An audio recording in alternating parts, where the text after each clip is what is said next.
মানুষ ভালোবেসেছে, তাই কি ভালোবাসা মানুষের, এবং বলেছে যে মানুষ যারা দুষ্টু তারা স্যারের পিছে লেগেছে, এই পিছে লেগে কোনো লাভ হবে না।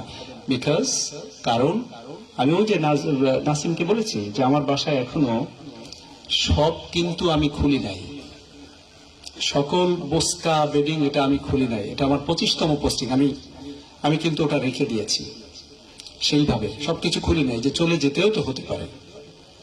And I am ready to go, আমি কিন্তু যাওয়ার জন্য প্রস্তুত, যখন বদলি হবে চলে যাব, কোনো সমস্যা নেই। কিন্তু যতটুকু সময়, যতটুকু সেকেন্ড আমি থাকবো, এই সেকেন্ডে আগামীতে যে নির্বাচন এখানে হবে, যদি শেষ একজন মানুষও থাকে সেই মানুষটি আমি।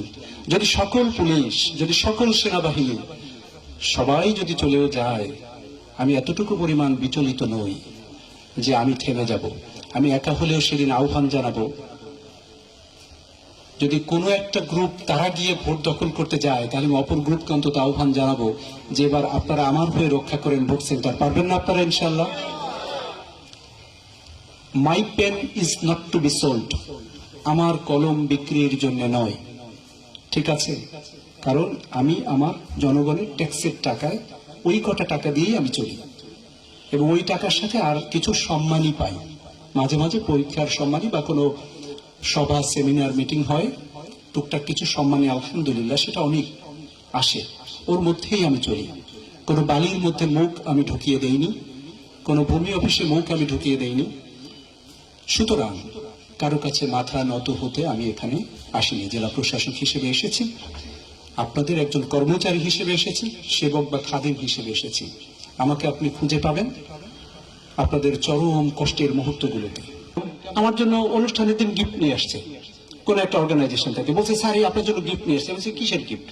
বলছে যে এটা আপনি সবাইকে দেন। আমি বলছি না, আমি কেন গিফট নিবো আপনাদের, আমি কি এখানে গিফটের জন্য আসছি নাকি? আমার ঘরে যা আছে তাই দিয়ে আমি বীর মুক্তিযোদ্ধাদের যত্ন করব, ওনাদের সম্মান আছে না, তাই না?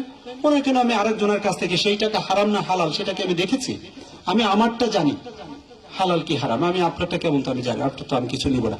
এই ছোট ছোট যে কাজগুলো করছি, ওরা বলছে স্যার এগুলো কিন্তু এখন কাজে লাগছে, কারণ মানুষ বিশ্বাস করতে শুরু করেছে যে না, স্যারের কাছে গেলে ওরা ইনশাল্লাহ সবভাবেই কাজটা করবে। আপনারা যেভাবে কল্পনা করেন সাহাবাদের যে জীবন, আমরা তো ওই জীবনের অত বড় মানুষ হতে পারিনি, তবে আমি আমার যদি প্রশাসনিক জায়গা থেকে ফলো করি, সেটা আমার ওমরের মতো। গজল শুনেছে না যে প্রভু তুমি বলেছ রাসূল দেবে না, হ্যাঁ বলনি দেবে না ওমর, এটা তো আর বলেন। ওমর কিন্তু এখনো আসতে পারে, পুরোটা আসতে পারে না হয়তো, কিন্তু তার কিছু কর্ম তো আমরা অনুসরণ করতে পারি না? তো ইনশাআল্লাহ আগামী দিনে আমি যে কয় সেকেন্ড থাকি, যে কয় মিনিট থাকি, আপনারা আমাকে ওইভাবে পাবেন, ঠিক আছে? আপনাদের প্রত্যেকটি কষ্টের সাথে আমি থাকবো, প্রত্যেকটি ভালো কাজে আমাকে না রাখলেও পারেন, আপনারা আনন্দ করতেই পারেন, তবে আগামী দিনে আমাকে আপনারা অন্তত আপনাদের দুর্দশার যে জায়গাগুলো সেখানে পাবেন ইনশাআল্লাহ। আর আপনারা দোয়া করবেন আমি যেন নির্বাচনে শক্ত হাতে একেবারে আপনারা খুশি খেসারত ভাবে ভোটটা আপনারা যার যার গোপন ভাবে গিয়ে দিতে পারেন।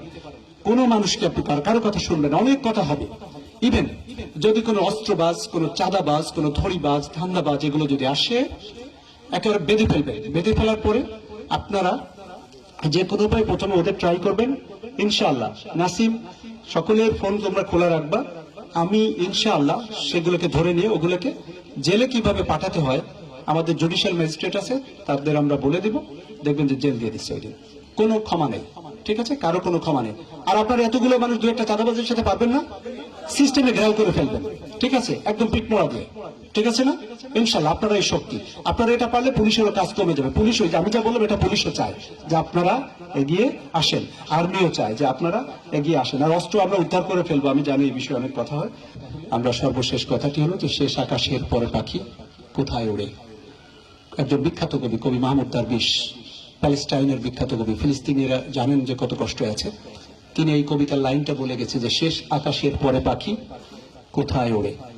তা আমাদেরও সমাজে করাপশন সবকিছু এমন জায়গায় চলে গেছে, এখানেই আমি শেষ বলতে চাই।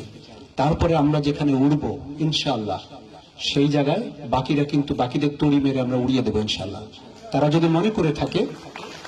মনে করে থাকে এভাবে প্রতিদিন পার পেয়ে যাবে, তাহলে একদিন করাপশন নিয়েও এদেশে বিপ্লব আবারও হতে পারে। সুতরাং we should be very careful, আমাদের খুবই সচেতন হতে। ভালো থাকেন সবাই। আসসালামু আলাইকুম ওয়া রাহমাতুল্লাহি ওয়া বারাকাতুহু।